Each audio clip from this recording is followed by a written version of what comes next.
لا حول ولا قوة إلا بالله العلي العظيم حسبنا الله نعم الوكيل نعم المولى ونعم النصير بسم الله الرحمن الرحيم الحمد لله رب العالمين بارئ الخلائق أجمعين وهو أرحم الراحمين في موضع العفو والرحمة وأشد المعاقبين في الشدة والنقمة ثم الصلاة والسلام والتحية والإكرام على رسوله البشير النذير السراج المنير مولانا ومولى الثقلين جد الحسنين أبي القاسم محمد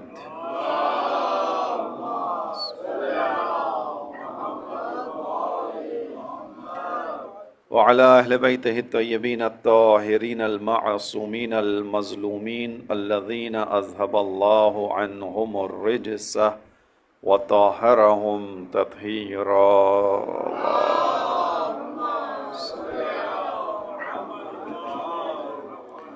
لا سيما قرة عين الرسول الزهراء البتول ومولانا صاحب العصر والزمان أما بعد قال الله الحكيم في كتابه الكريم وقوله الحق يا أيها الذين آمنوا اتقوا الله وكونوا مع الصادقين. درود بھیجے محمد والے محمد.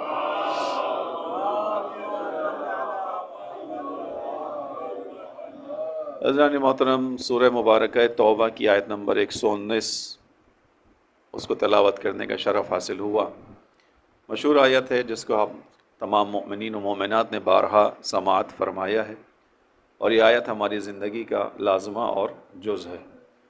ارشاد باری تعالیٰ ہے کہ یا ایھا الذین آمنوا، اے صاحبان ایمان، اتقوا اللہ، اللہ کا خیال کرو، اللہ سے ڈرو، تقوی پر عمل کرو.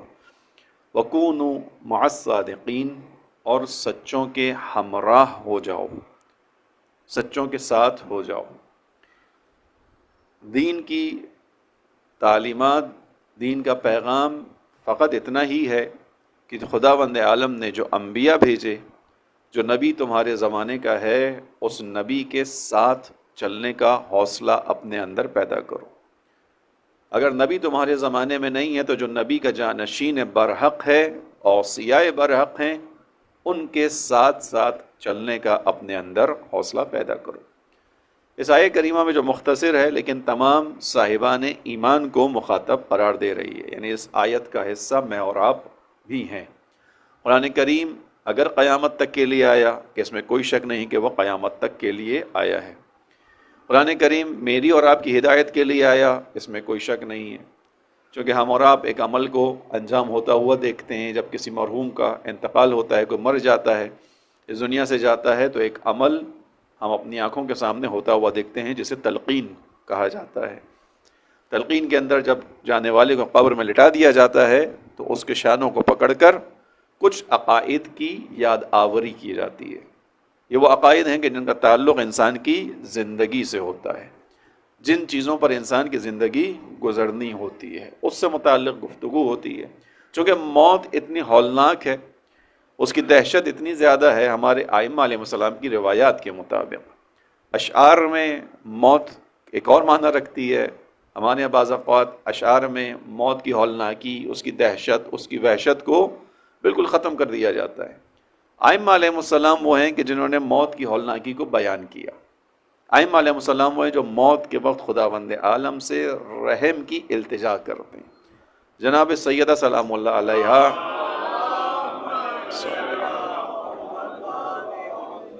اپنی دعاؤں میں یہی بیان کرتے ہیں کہ پروردگار موت کے وقت آسانی کرنا، موت کے وقت میرے پر رحم فرمانا. لہذا موت کی وحشت اتنی ہوگی کہ انسان بہت ساری چیزوں کو بھول جائے گا. اسی لیے جو مرنے کے بعد فوراً جو امیجیٹ ایکشن ہے وہ کیا ہے؟ قبر میں جانا ہے. اس قبر میں جب منکر و نکیر آئیں گے، کہ ان کا انکار، منکر و نکیر کا انکار ایمان سے انسان کو باہر کر دیتا ہے. منکر و نکیر آئیں گے، سوال جواب ہوگا. تو یہ انسان جو بھی چند لمحے پہلے، چند گھنٹے پہلے اس دنیا سے گیا، یہ اپنی چیزوں کو بھولے گا کیوں؟ اس کو تو یاد ہونا چاہیے. لیکن کہا یہ گیا کہ موت اتنی ہولناک ہے، اس کی وحشت اور دہشت اتنی زیادہ ہے کہ انسان ہر چیز کو بھول جائے گا. اسی لیے تلقین کا عمل ہے. تلقین یعنی جو چیز معلوم ہے اس کو ریوائز کروایا جائے گا، یاد کرو، ریپیٹ کرو. اسی لیے جو اس کے جملے ہیں ان جملوں کے اندر آپ مومنین یہی سنتے ہیں جب جاتا ہے انسان قبر میں، ہم اوپر کھڑے ہوتے ہیں. اس نقطے کو بھی ذہن میں رکھیے گا. ہمارے یہاں بیان کیا گیا کہ تلقین جانے والے سے زیادہ جو اوپر کھڑے ہوئے لوگ ہیں ان کے لیے. وہ جو چلا گیا وہ تو چلا گیا، اس سے زیادہ اس کا اثر ان پر ہونا چاہیے جو اس کے اوپر کھڑے ہوئے قبر کے اوپر دیکھ رہے ہیں کہ دیکھو یہ چلا گیا، ہم اس کو ریوائز کروا رہے ہیں. یہ تمام چیزیں تمہاری جو زندگی گزرنی چاہیے وہ اسی راستے پہ گزرنی چاہیے. لہذا چلا گیا وہ، اس کے لیے ہم جملہ کیا استعمال کرتے ہیں کہ اے مومن یا مومنہ، جب اس قبر میں جب اس کا پتھر بند کر دیا جائے گا تو اللہ کے مقرب فرشتے تیرے پاس آئیں گے. وَإِذَا أَتَاكَ الْمَلَكَانِ الْمُقَرَّبَانِ، جب اللہ کے مقرب فرشتے تیرے پاس آئیں تو لا تخف، ڈرنا نہیں، ولا تحزن، حزن مت کرنا. وقل فی جوابہما، یقول فی جوابہما، اور ان کے جواب میں کہنا جب وہ تجھ سے پوچھیں کہ تیرا رب کون ہے تو کہہ دینا اللہ جل جلالہ ربی. یہ یاد آوری ہے، یعنی تم نے زندگی میں اپنا رب جس کو مانا وہ تم سے اسی کا سوال کریں گے. چونکہ موت کی وحشت اور دہشت تم پر طاری ہے، نتیجے میں زبان بند ہوگی، لہذا مت ڈرنا. ہم تمہیں بتا رہے ہیں کہ یہ تمہارے عقائد تھے جس پر تم زندگی گزار کے گئے ہو. ولا تخف ولا تحزن، نہ ڈرنا، نہ خوف کرنا، نہ حزن کرنا. ان کے جواب میں کہنا اللہ جل جلالہ ربی. جب تمہارے دین کے بارے میں سوال ہو تو کہنا اسلام و دینی. جب نبی کے بارے میں سوال ہو تو کہنا رسول اللہ محمد مصطفیٰ صلی اللہ علیہ وآلہ وسلم نبی. یہ سب مل کے ضرور پڑھیں. جب امام کا سوال ہو تو پہلے امام سے لے کر 12ویں امام تک کا نام وہاں بیان کیا جاتا ہے اس تلقین کے اندر کہ بتانا میرے ایک نہیں، دو نہیں، 12 امام، 12 اماموں کی سیرت پر عمل کرنے والا اس قبر کے اندر آئے. اور اس کے بعد جب تمہاری کتاب کے بارے میں پوچھے، یعنی تمہاری زندگی کا دستور العمل کیا تھا، تو اس وقت جواب دینا القرآن کتابی، قرآن میری کتاب تھی. میری زندگی کا جو دستور العمل تھا وہ قرآن تھا، میں نے قرآن سے اپنے زندگی کے دستور کو لیا تھا. علماء یہی بیان کرتے ہیں کہ ان چیزوں کا جواب وہی دے پائے گا جس نے زندگی میں ان تمام چیزوں پر عمل کیا ہوگا.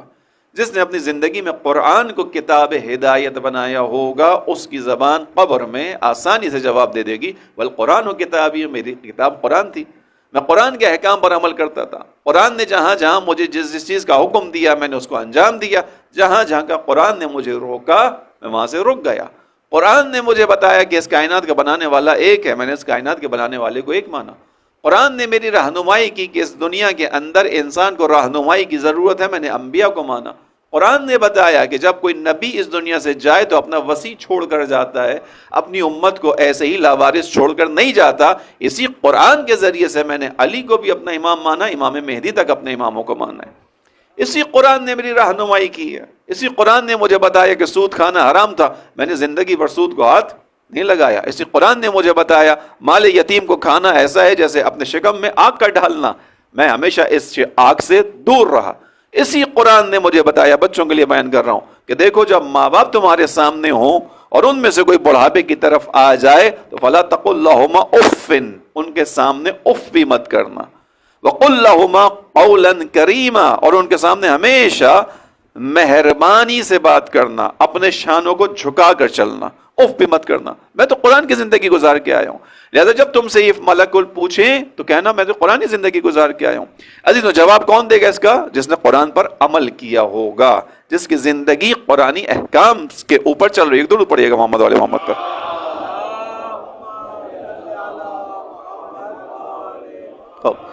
یہ قرآن ہر صاحب ایمان کی کتاب ہے یا نہیں ہے؟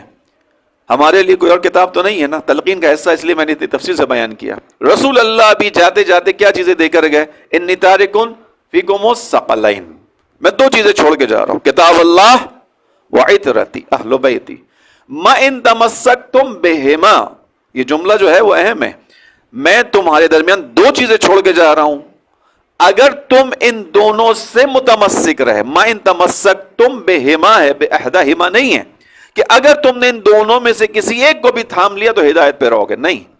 ما ان تمسکتم بہما، اگر تم نے ان دونوں کو ایک ساتھ تھاما لن تضلوا بعدی، میرے بعد کبھی گمراہ نہیں ہوگے.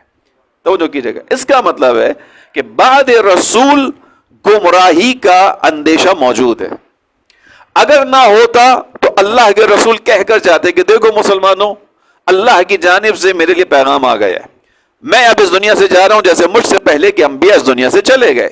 کسی کو بھی خداوند عالم نے اس زمین کے اوپر ہمیشہ کی زندگی عطا نہیں کی ہے. مجھ سے پہلے کہ انبیاء چلے گئے، میرے بھی جانے کا وقت آ گیا. اب جب میں جا رہا ہوں تو میں تمہیں سب کچھ سکھا چکا ہوں، میں تمہیں سب بتا چکا ہوں، سارے احکامات تمہیں دے چکا ہوں، ساری تعلیمات تمہیں دکھا چکا ہوں، بتا چکا ہوں، تمہارے ساتھ عمل کر چکا ہوں.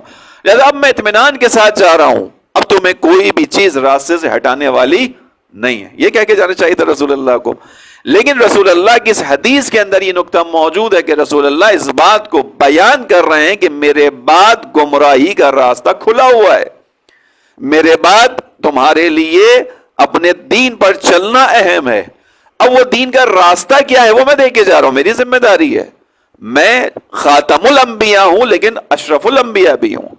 میں نبیوں کا خاتم ہوں لیکن خداوند عالم نے مجھے نبیوں میں تمام انبیاء سے مکرم کیا یا نہیں کیا؟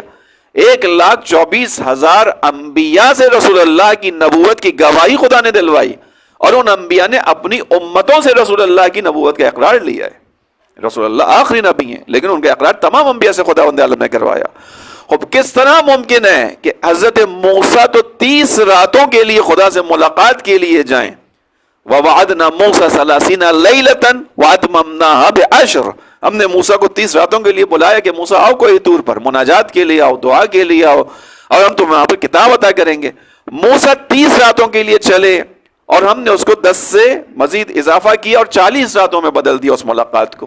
تو موسیٰ 30 راتوں کے لیے جاتے ہوئے اپنا جانشین قرار دے کے جا رہے ہیں. جاتے جاتے ہارون سے کہتے ہیں کہ اے میرے بھائی ہارون، اخلفنی فی قومی، میری قوم میں میرے جانشین بن کے رہنا، میری قوم میں میرے جانشین بن کے رہنا. ولا تتبع سبیل المفسدین، اور دیکھو خیال رکھنا درود پڑھیے،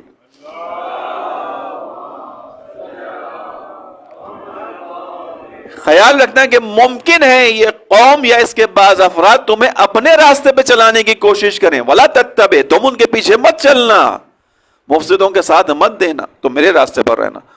حضرت موسیٰ 30 راتوں کے لیے جائیں تو جانشین چھوڑ کے جائیں، رسول اللہ ہمیشہ کے لیے اس دنیا سے جائیں تو امت کو کوئی راستہ دکھا کے نہ جائیں، یہ ناممکن ہے. جیسے رسول اللہ نے راستہ دکھایا. میرے بعد گمراہی ہے لیکن گمراہی سے بچے گا کون؟ جو ان دونوں کو ایک ساتھ تھام کر رکھے گا. مَإِن تَمَسَّكْتُم بِهِمَا لَن تَضِلُّوا بَعْدِي، اگر ان دونوں کو ایک ساتھ تھاما تو کبھی گمراہ نہیں ہوگے. وَلَن يَفْتَرِقَا، آگے تاکید ہے، یہ بات بھی ذہن میں بسا لو اپنے. وَلَن يَفْتَرِقَا، یہ دونوں ہرگز جدا نہیں ہوں گے. لن يفترقا ہرگز کے معنی میں، وَلَن يَفْتَرِقَا، ہرگز ان دونوں میں جدائی نہیں آئے گی. کب تک یا رسول اللہ؟ حتی یرد علی الحوض، یہاں تک کہ دنیا کا معاملہ ختم ہو جائے، قیامت آ جائے. جب قیامت میں ہر کوئی میرے سامنے آئے گا تو قرآن اور اہل بیت ایک ساتھ میرے سامنے آئیں گے. یعنی اس لمحے کی بھی جدائی نہیں ہوگی کہ قرآن پہلے جائے اہل بیت بعد میں، یا اہل بیت بعد میں پہلے جائیں قرآن بعد میں. نہیں، وَلَن يَفْتَرِقَا، دونوں میں افتراق نہیں ہوگا، دونوں میں جدائی نہیں ہوگی. حتی یرد علی الحوض، یہاں تک کہ حوض کوثر پر دونوں ایک ساتھ میرے پاس آئیں گے. حضور جی حوض کوثر پہ کھڑے ہو کے قرآن بھی رسول اللہ سے شکایت کرے گا، اہل بیت بھی کریں گے کہ اللہ کے رسول آپ کی امت نے ہمیں چھوڑ دیا تھا. درود پڑھیے محمد والے.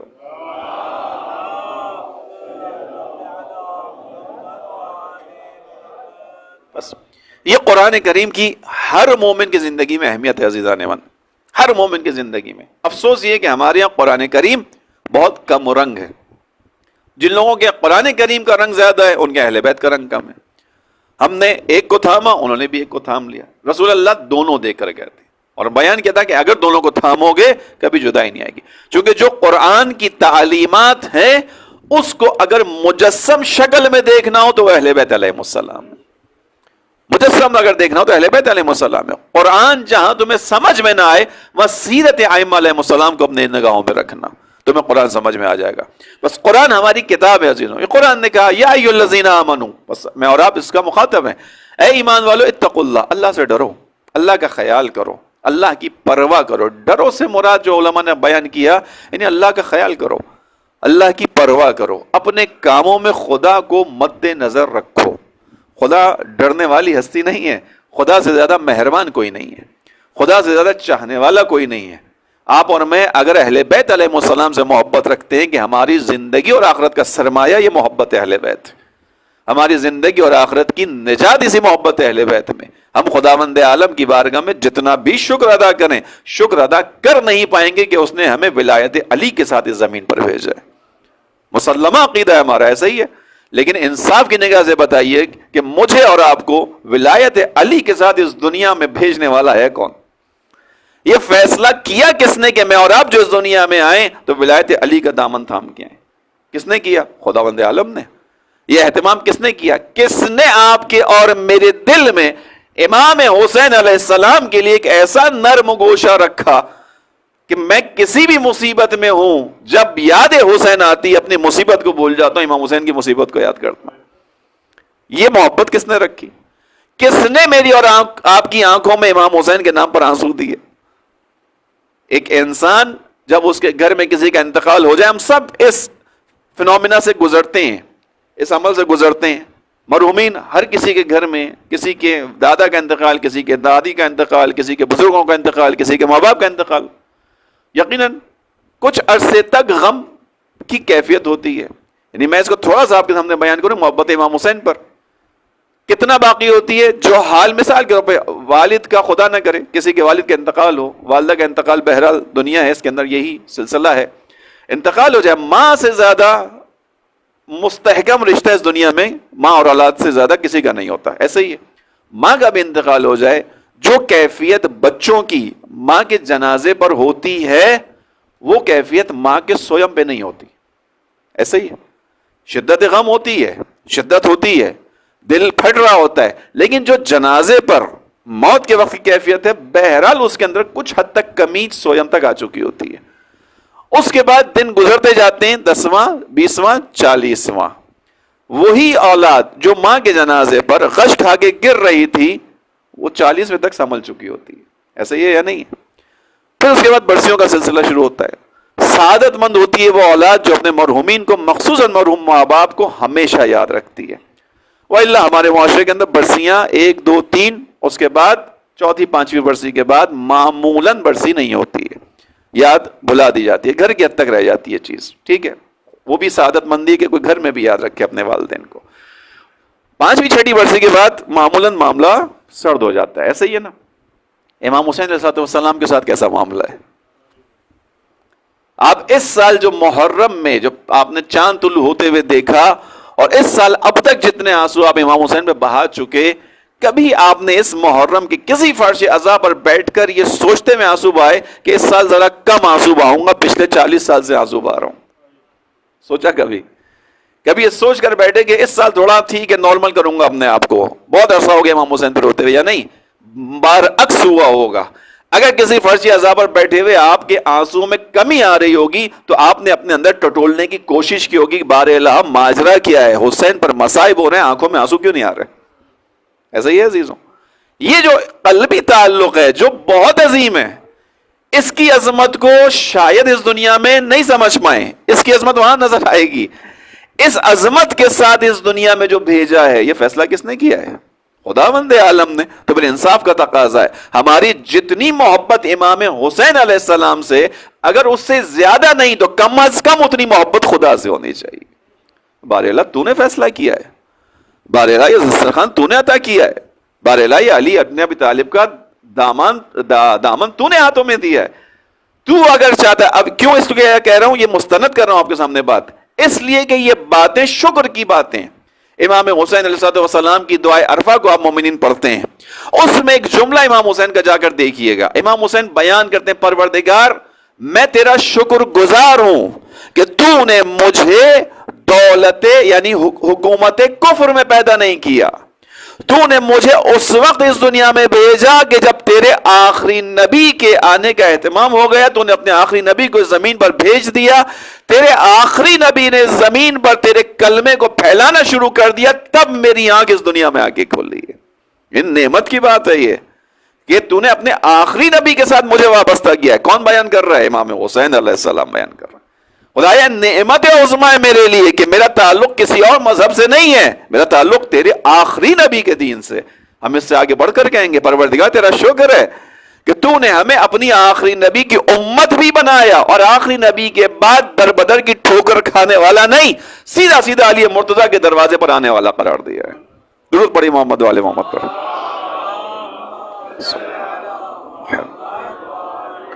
زیادہ خدا سے ڈرو کا مطلب یہ نہیں کہ خدا خوف میں ڈالنے والی ہستی ہے، نہیں، خدا سے زیادہ مہربان کوئی نہیں ہے، خدا سے زیادہ محبت کرنے والا کوئی نہیں ہے.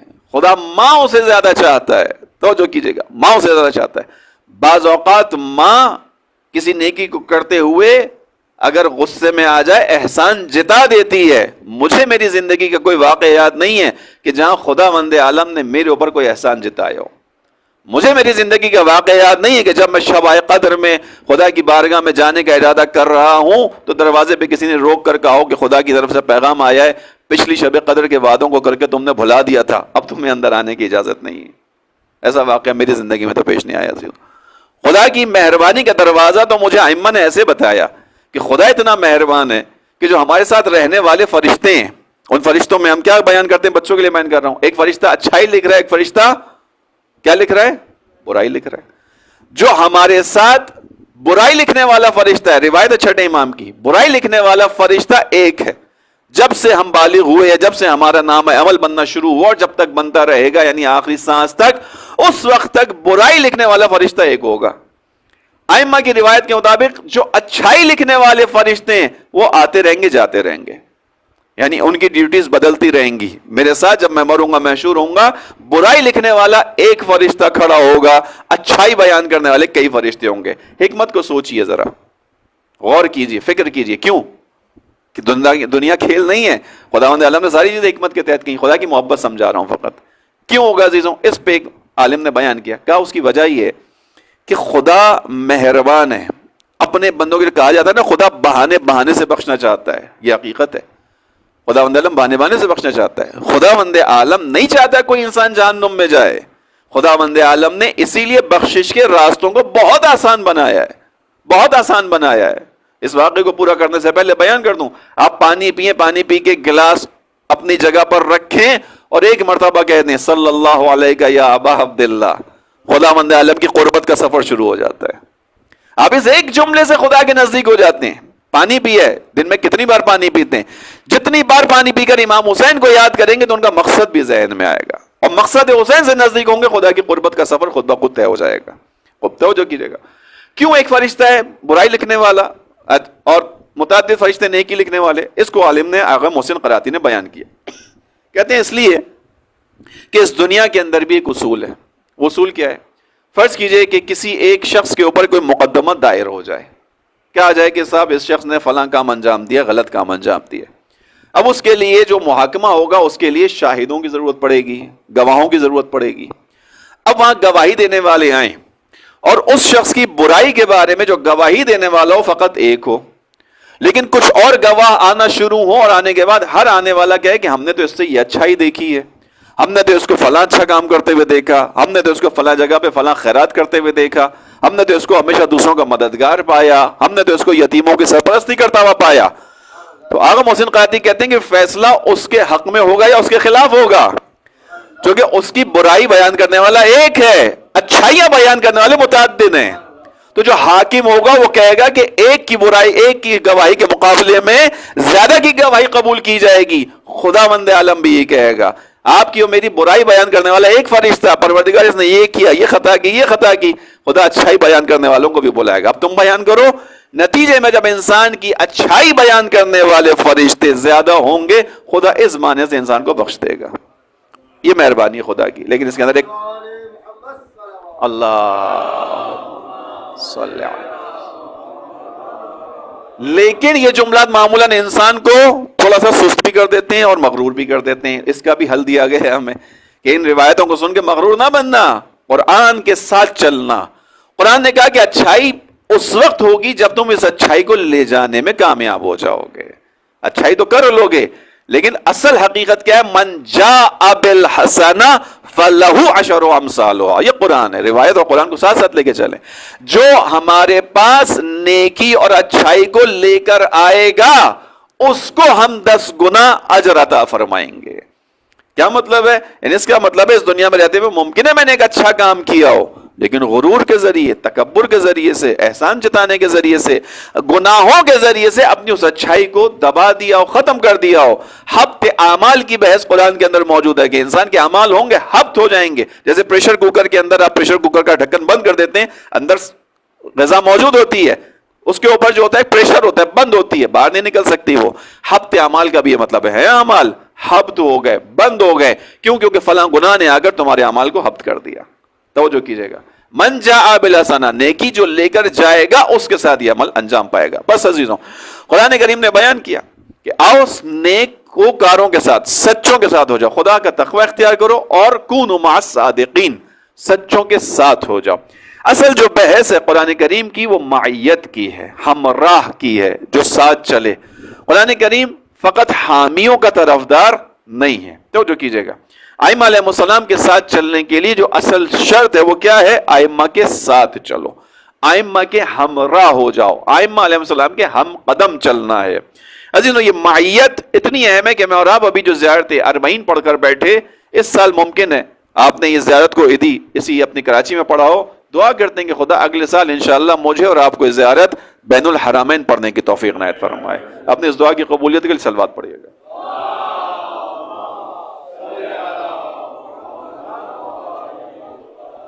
اسی زیارت میں ہم معیت کی بحث کرتے ہیں. معیت یعنی ساتھ.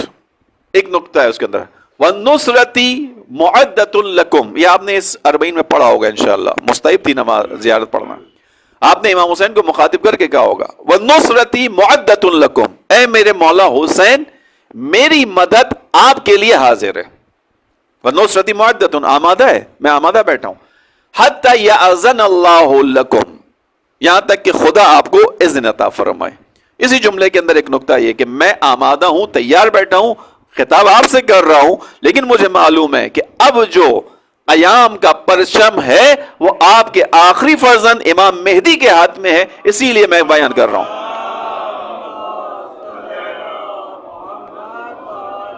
یعنی میں آپ کی نصرت نہ کرنے کی حسرت میں زندگی گزار رہا ہوں، اسی لیے کہتا ہوں یا لیتنا کننا معکم، کاش میں ہوتا آپ کے ساتھ. میں اسی حسرت میں زندگی گزار رہا ہوں. یا لیتنی کنت معکم، کاش میں آپ کے ساتھ ہوتا. اس حسرت میں زندگی گزار رہا ہوں. وَالنُّصْرَةِ مُعَدَّةٌ لَكُمْ، اور میری مدد آمادہ ہے، تیار بیٹھا ہوں. حَتَّى يَأْذَنَ اللَّهُ لَكُمْ، یہاں تک کہ خدا آپ کو اذن عطا فرمائے. مجھے معلوم ہے اذن کس کو ملنا ہے؟ آپ کے آخری فرزند کو ملنا ہے، جو اس وقت میری نگاہوں سے اوجھل ہیں. میں ان کی نگاہوں سے اوجھل نہیں ہوں. پردہ غیبت میری آنکھوں پر ہے، ان کی آنکھوں پر نہیں ہے. وہ آمادگی کر رہے ہیں، وہ آمادہ بیٹھے ہیں. یہاں تک کہ خدا ان کو آنے کا اذن دے تو نتیجہ کیا ہوگا؟ فَمَعَكُمْ، بس میں آپ کے ساتھ ہوں. معکم، آپ ہی کے ساتھ ہوں. لا مع عدوکم، آپ کے دشمن کے ساتھ نہیں ہوں. یہ آپ زیارت اربعین میں پڑھتے ہیں عزیزوں. یہ معیت کی بحث، ہمراہی کی بحث بہت اہم ہے. زیارت اربعین جو مومنوں کی 5 علامتوں میں سے ایک علامت ہے. یعنی امام نے بیان کیا کہ مومن وہ ہے جس کے اندر 5 علامتیں پائی جاتی ہیں، 5 خصوصیات پائی جاتی ہیں، ان میں سے ایک زیارت اربعین ہے. ٹھیک ہے نا؟ اسی کا جملہ ہے وَنُصْرَةِ مُعِدَّةٌ لَكُمْ، میری نصرت، میری مدد آمادہ ہے، میں تیار بیٹھا ہوا ہوں. جیسے ہی اذن الہی ہوگا معکم، میں آپ کے ساتھ کھڑا ہو جاؤں گا. عزیزوں، بس یہاں پر ایک نقطہ مجھے اپنے آپ سے پوچھنا ہے. آپ مومنین یقیناً اس پر آمادہ ہوں گے کہ واقعی میں یہ جملہ کہنے کا حقدار ہوں یا نہیں ہوں. جواب میرے اندر سے تو نفی میں آتا ہے. یہ بہت بڑا جملہ ہے کہ نصرتی معدۃ لکم، یعنی اس کا مطلب میں اپنے تمام کاموں کو کر کے بیٹھا ہوا ہوں، فقط انتظار میں ہوں. جیسے ایک انتظار میں انسان بیٹھا ہوتا ہے. کسی دوست نے کسی دوست کے ساتھ کہیں جانا ہو، مثال کے طور پہ آپ کو کسی کو کہیں جانا ہو دوست کے ساتھ، تو اس نے کہا ہو کہ میں 10:30 بجے پہنچ جاؤں گا. کوشش آپ کی ہوگی کہ آپ 10:25 پہ بالکل تیار ہو کے بیٹھیں. اب جو آپ بالکل تیار ہو کے بیٹھے ہوئے، جوتے ووتے سب پہن کے بیٹھے ہوئے ہیں، کس چیز کا انتظار کر رہے ہیں؟ ڈور بیل کا. جیسے ہی ڈور بیل بجے گی آپ کیا کریں گے؟ بیگ اٹھائیں گے، اپنا سامان اٹھائیں گے، گھر والوں کو بولیں گے خدا حافظ میں جا رہا ہوں. ایسا ہی ہے نا؟ یہ ہے نصرتی معدۃ لکم، میں تیار بیٹھا ہوں. جیسے ہی بیل بجے گی کہاں سے یہ آواز آئے گی؟ کعبے سے آئے گی. انا بقیت اللہ، اے لوگوں میں اللہ کا ذخیرہ ہوں. خدا بند عالم نے مجھے ظہور عطا فرمایا. معدۃ لکم، میں تو آمادہ بیٹھا ہوں. فمعکم، بس میں آپ کے ساتھ آ جاؤں گا. میں اپنے آپ سے پوچھوں تو ابھی تھوڑا اس منزل سے دور ہوں. زیارت اربعین یہی سکھا رہی تھی کہ دیکھو معیت ہے، امام کے ساتھ چلنا ہے. قرآن نے بھی کہا معیت میں آؤ، یعنی ہمراہ ہو جاؤ، حامی نہ بنو. فقط حمایت الگ ہے اور ہمراہی الگ ہے. توجہ کیجئے گا.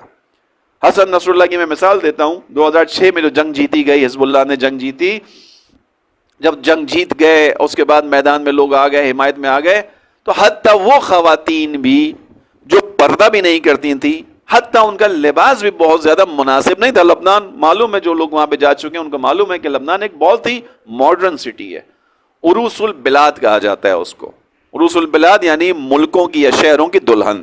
خوبصورتی بھی ہے وہاں پر، نیچرل بیوٹی بھی بہت زیادہ ہے. اس کے علاوہ جو حزب اللہ ہی ہیں، جو شیعہ علاقے ہیں، ان کے علاوہ عام ماحول ہے وہاں کے، یعنی یورپ میں اور وہاں پہ کوئی فرق نظر نہیں آتا. ایسی خواتین کے جن کا لباس بھی مناسب نہیں تھا، ریلی ایک باہر نکلی، اس میں حسن نصر اللہ کا پوسٹر اٹھا کے کھڑی ہوئی تھی اور اس پہ لکھا ہوا تھا کہ ہم آپ کو پسند کرتے ہیں. آپ خود بتائیے، حسن نصر اللہ ایک اسلامی شخصیت، ایک جو ہے وہ دینی و مذہبی شخصیت، یہ جو خاتون پوسٹر اٹھا کے کھڑی ہوئی ہے، یہ کیا بتا رہی ہے کہ میں آپ کی حمایت کر رہی ہوں، لیکن اپنے اس وضع سے بتا رہی ہے کہ آپ کے ساتھ چلنے والی نہیں ہوں. اگر آپ کے ساتھ چلنے والی ہوتی تو میرا یہ لباس نہ ہوتا. اس کا لباس بتا رہا ہے کہ یہ ساتھ چلنے والی نہیں ہے، معیت میں نہیں ہے، ہمراہ نہیں ہے، حامی ہے. توجہ کیجیے گا، مجھ سے اور آپ سے کس چیز کا تقاضا کیا گیا ہے؟ اہل بیت علیہ السلام کی حمایت یا معیت؟ معیت. فقط حامی نہ بنو اہل بیت کے، ساتھ چلو اہل بیت علیہ السلام. یہ ساتھ چلنا اہم ہے، لیکن دشوار ہے، لیکن مشکل ہے. مختصر سے وقت میں آپ کی زحمت تمام کروں انشاءاللہ. معیت مشکل کام ہے. تیزی کے ساتھ آگے بڑھتے ہیں، قرآن کریم سے ایک دو مثالیں لے لیتے ہیں. درود پڑھیے سب مل کے محمد والے محمد.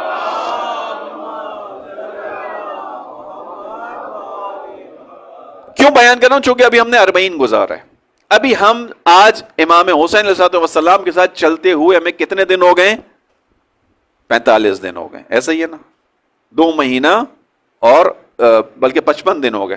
ایسا ہی ہے، 55 دن سے ہم امام حسین کے ساتھ چل رہے ہیں. ویسے تو زندگی امام حسین کے ساتھ ہے، لیکن اس محرم کی بات کر رہا ہوں. اس کے اندر آیت اللہ علوی ایران کے خوبصورت علماء میں سے انہوں نے ایک نقطہ بیان کیا، بہت ہی خوبصورت نقطہ، سنا ہوگا آپ سب نے، کلپس میں بھی چلا وہ. انہوں نے کہا کہ دیکھو، اگر کوئی ایک انسان کسی پرفیوم شاپ میں داخل ہوتا ہے اور وہاں تھوڑی سی دیر، چند سیکنڈز کھڑے ہو کے باہر نکلتا ہے، پرفیوم شاپ میں جب جاتا ہے انسان، تو جب باہر نکلتا ہے تو اس کے اندر سے خوشبو آ رہی ہوتی ہے. حالانکہ اس نے پرفیوم لگایا نہیں ہوتا، اپلائی نہیں کیا ہوتا اپنے اوپر، خریدا نہیں ہوتا، فقط پرفیوم شاپ میں گیا ہے، خوشبو کی دکان میں گیا ہے، چونکہ اس دکان کا اثر ہی خوشبو والا ہے، ماحول ہی خوشبو والا ہے. یہ گیا، تھوڑی دیر وہاں کھڑا ہوا، واپس آیا، اس کے اندر سے خوشبو آ رہی ہوتی ہے. پھر وہ یہ کہتے ہیں اپنے آپ سے ہمیشہ سوال کیا کرو، 1 دن نہیں، 2 دن نہیں، 2 مہینہ 8 دن امام حسین کے ساتھ چلے ہو، کتنا حسینی رنگ تمہارے اوپر آئے، تمہارے اندر سے کتنی امام حسین کی خوشبو آ رہی ہے. یہ سوال ہے جو ہم سب کا ہے. ہم 55 دن امام حسین کے ساتھ چل رہے ہیں عزیزوں، 55 دن امام حسین ہمیں اپنے دسترخوان پر روز لا کے بٹھا رہے ہیں. 55 دن سے ہم امام حسین علیہ السلام کے ساتھ چل رہے ہیں. امام حسین میں نے بیان کیا کہ معمولی ہستی تو نہیں ہے. لہذا سیکھنا کیا ہے؟ یہ 40 نے کیوں ہمیں زیارت مستحب قرار دی گئی؟ اس میں سکھانا تھا کہ ساتھ دینے کی بات کرنی ہے، یاد کرو لیکن ساتھ دینے کا بھی کام کرو. بس معیت اہم ہے. قرآن کریم بتا رہے ہیں معیت تھوڑی مشکل ہوتی ہے. کیوں مشکل ہوتی ہے؟ انسانوں کے اندر ظرفیت کم ہوتی ہے، بعض اوقات صبر کی کمی ہوتی ہے. اب جو تذکرہ ہے حضرت موسیٰ کا، حضرت خضر کا تذکرہ ہے. توجہ سے سنیے گا، مختصر کر کے بیان کر رہا ہوں، تفصیلی واقعہ نہیں بیان کر رہا. سورہ کہف کے اندر ہے تفصیلی واقعہ. حضرت موسیٰ، ان کے زمانے میں کسی نے ان سے پوچھا، موسیٰ اس وقت خدا کی زمین پر سب سے زیادہ جاننے والا کون ہے؟ سب سے بڑا عالم کون ہے؟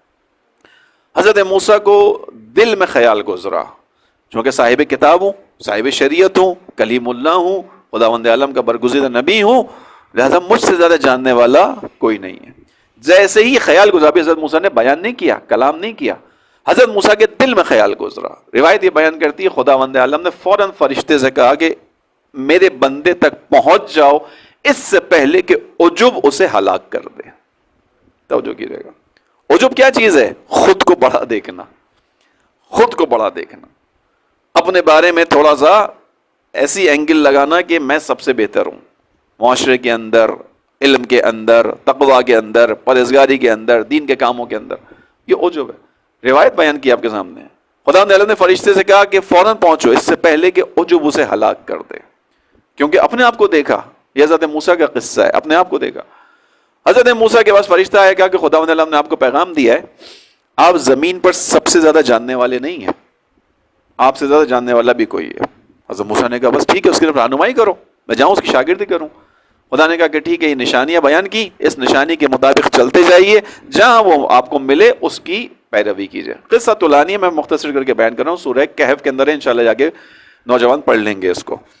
حضرت موسیٰ خدا کی بتائی ہوئی نشانیوں پر چلے، اس جگہ پہنچے جہاں ان کی ملاقات ہوئی، جس کو قرآن میں خدا بند عالم نے کہا فَوَجَدَ مِنْ عَبْدِنَا، ہمارے بندوں میں سے ایک بندے تک پہنچ گیا، بندگی ہمارے بندوں میں سے ایک بندے تک پہنچ گیا، جس کو تاریخ میں بیان کیا گیا، تفسیر میں حضرت خضر تھے۔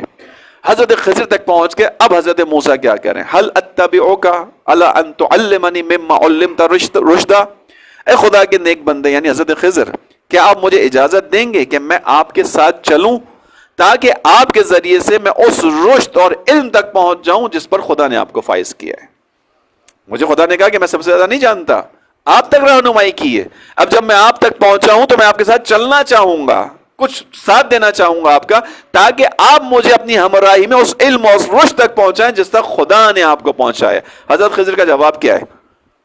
وقال له، حضرت موسیٰ حضرت خضر نے ان کو جواب دیا، وقال له انک لن تستطیع معی صبرا، اے موسیٰ تم میرے ساتھ چل ہی نہیں سکتے، انک لن تستطیع معی، تم میرے ساتھ نہیں رہ سکتے، کیوں؟ کیونکہ تمہارے اندر میرے ساتھ چلنے کے لیے جو صبر چاہیے وہ نہیں ہے۔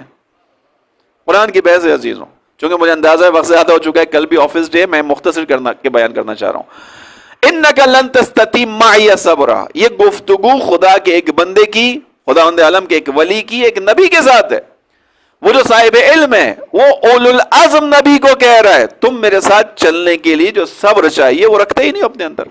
ایک ذہن میں تصور اپنے پاس رکھیے گا کہ انبیاء کا صبر وہ صبر نہیں ہے جو میرا اور آپ کا ہے، یعنی میرا اور آپ کا مقایسہ انبیاء کے ساتھ نہیں ہے۔ میں اپنے بارے میں کہوں میرے اندر صبر کی کمی ہے تو ایسے ہی حضرت موسیٰ میں تھی، یہ نہیں ہے معاملہ، ہمارا کوئی مقایسہ انبیاء اور انبیاء کے اوصیاء کے ساتھ نہیں ہے، یہ خدا کا ایک الگ حساب کتاب ہے۔ حضرت خضر نے کہا تم میرے ساتھ چلتے ہوئے صبر نہیں کر پاؤ گے، انہوں نے کہا کہ مجھے اجازت نہیں، انشاءاللہ آپ مجھے صابروں میں سے پائیں گے۔ چلنے کی اجازت دی، 3 واقعات پیش آئے، تینوں واقعات کے اندر حضرت موسیٰ نے کیا کیا؟ اعتراض۔ انہوں نے چلتے ہوئے کہا تھا کہ اچھا چلنا چاہتے ہو چلو، مجھ سے جو عمل دیکھو دیکھ لینا، سوال مت کرنا، جب میں اس کی حکمت خود بتانا چاہوں گا بتاؤں گا، سوال نہ کرنا۔ حضرت موسیٰ چلے، کشتی میں بیٹھے، پہلا کام حضرت خضر کا کشتی میں سوراخ کر دیا کشتی کے اندر۔ حضرت موسیٰ کا اعتراض، طے کیا تھا اعتراض نہیں کرو گے، سوال نہیں کرو گے، حضرت موسیٰ نے اعتراض کیا۔ آپ تھوڑی دیر کے لیے خود تجزیہ و تحلیل کیجئے، حضرت موسیٰ کا سوال ویلڈ ہے یا ان ویلڈ ہے؟ انویلڈ ہے یا ویلڈ ہے؟ ویلڈ ہے۔ ایک دیندار انسان کو سوال کرنا چاہیے کہ کشتی غریبوں کی ہے، یتیموں کی ہے، آپ اس کشتی میں بیٹھے، آپ نے بلا کسی وجہ کے اس کشتی میں سوراخ کر کے اس کشتی کو معیوب بنا دیا، عیب دار بنا دیا، آپ نے کسی کی ملکیت میں بغیر اجازت تصرف کیا، یعنی حضرت موسیٰ شریعت کے دامن میں بات کر رہے ہیں، توجہ کیجئے گا، اعتراض بنتا ہے حضرت موسیٰ کا۔ حضرت خضر نے کہا موسیٰ ہم نے تو پہلے ہی کہا تھا تم ہمارے ساتھ نہیں چلو گے، ہم نے پہلے بتا دیا تھا تمہارے اندر صبر نہیں، کہا اچھا ٹھیک ہے ایک مرتبہ اور۔ اگلی دفعہ پہنچے، کیا کیا؟ ایک بچے کو مار دیا، یہ اس سے بڑا معاملہ ہو گیا۔ حضرت موسیٰ نے کہا وہاں تو کشتی میں سوراخ کیا تھا، یہاں تو زندہ زندہ انسان کو مار ڈالا، یہ تو بڑا ہی عجیب کام کیا آپ نے۔ حضرت خضر نے کہا موسیٰ ہم نے تو کہا تھا، کہا اچھا ایک موقع اور۔ تیسرا موقع ملا، ایک جگہ پہنچے، دیوار تعمیر کرنی تھی، دیوار تعمیر کی، بغیر اجرت کے دیوار تعمیر کر کے بیٹھ گئے۔ حضرت موسیٰ نے پھر اعتراض، اگر آپ نے دیواری تعمیر کرنی تھی تو اس کی اجرت تو لے لیتے ہیں، کیونکہ بھوکے پیاسے آ رہے ہیں، اس بستی والوں نے کھانا پینا کچھ بھی نہیں دیا، ہمیں باہر بھگا دیا، اب جب ہم یہاں بیٹھے اس بستی والوں کے لیے ایک دیوار تعمیر کی تو اجرت لیتے۔ یہاں پہ حضرت خضر نے کیا کہا؟ موسیٰ ھذا فراق بینی و بینک، موسیٰ اب جدائی کا لمحہ آ چکا ہے، چونکہ ہم نے آپ سے پہلے کہا تھا آپ ہمارے ساتھ نہیں چل پائیں گے، آپ سوال مت کیجئے گا، ہم خود بتائیں گے تو بتائیں گے، آپ سوال پہ سوال کرتے رہے۔ پھر تینوں حکمتوں کو حضرت خضر نے بیان کیا۔ حضرت خضر نے بیان کیا کیوں کشتی میں سوراخ کیا، کیوں بچوں کو مارا۔ خلاصہ کیا عزیزوں، حضرت موسیٰ اور خضر میں درمیان میں جدائی آئی، ھذا فراق بینی و بینک، تم اور میں ساتھ نہیں چل سکتے۔ کیوں نہیں چل پائے حضرت موسیٰ حضرت خضر کے ساتھ؟ اس لیے کہ حضرت موسیٰ میں اس لیول کا صبر نہیں تھا جو حضرت خضر کو ریکوائرڈ تھا۔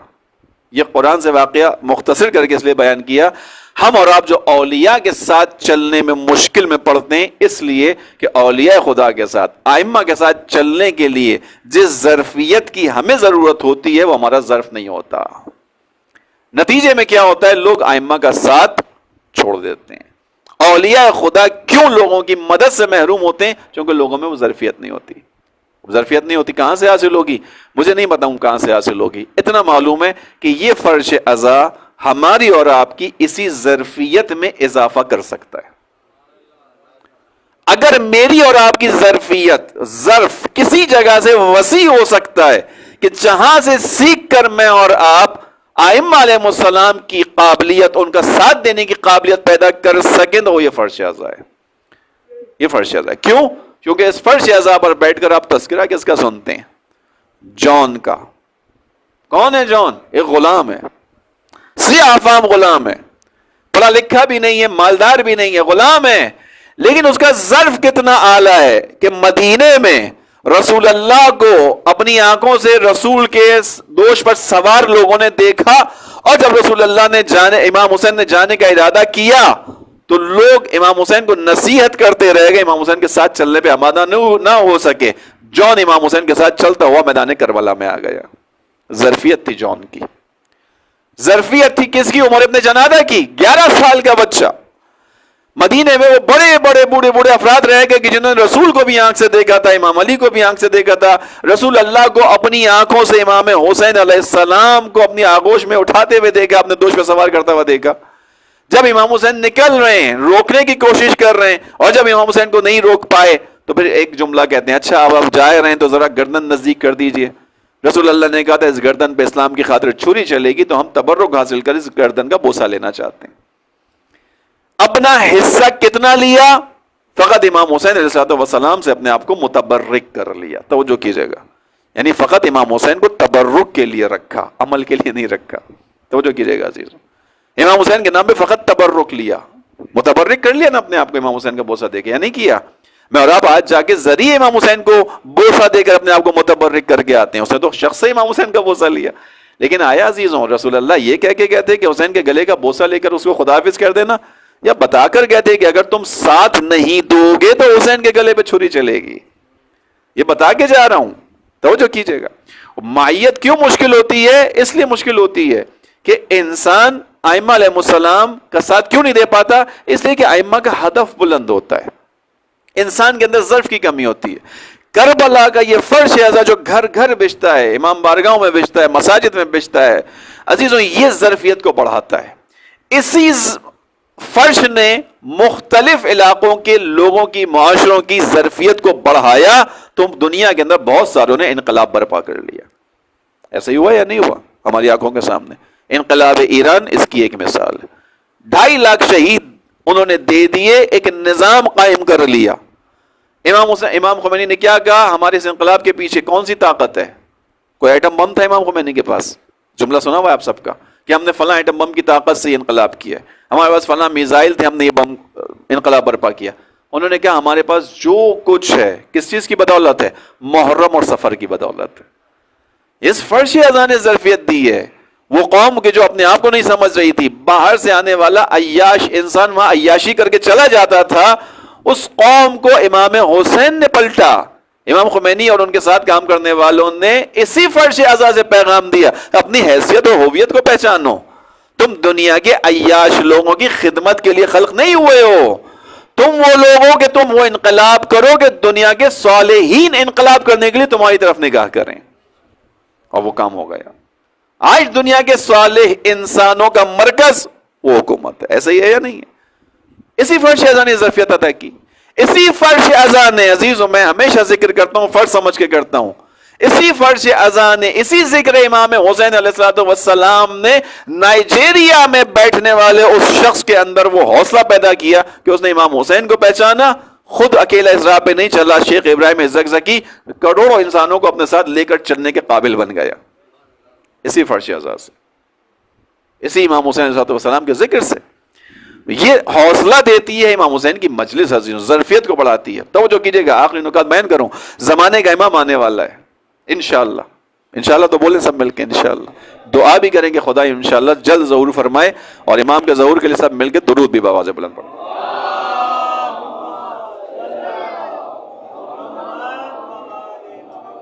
ہم نے اور آپ نے اپنی اسی زیادہ اربعین کے ٹکڑے پر عمل کرنا ہے کہ نہیں کرنا؟ نصرتی معدۃ لکم، میرے مولا میری نصرت تیار ہے، آمادہ ہے، میں آمادہ بیٹھا ہوں، فقط انتظار میں ہوں کہ آواز بلند ہو. فمعکم، میں آپ کے ساتھ ہوں، لا مع عدوکم، فمعکم معکم لا مع عدوکم، میں آپ کے ساتھ ہوں، آپ کے ہی ساتھ ہوں. یہ ٹکڑا ہے، توجہ کیجیے گا. لا مع عدوکم، آپ کے دشمن کے ساتھ نہیں ہوں. اسلام نے دونوں چیزوں کو بیلنس رکھا ہے، تولا تبرہ. شاباش، تولا بھی ہے تبرہ بھی ہے. اہل بیت علیہ السلام کے راستے کا بھی بیان اور اہل بیت علیہ السلام کے دشمن سے بیزاری بھی ہے.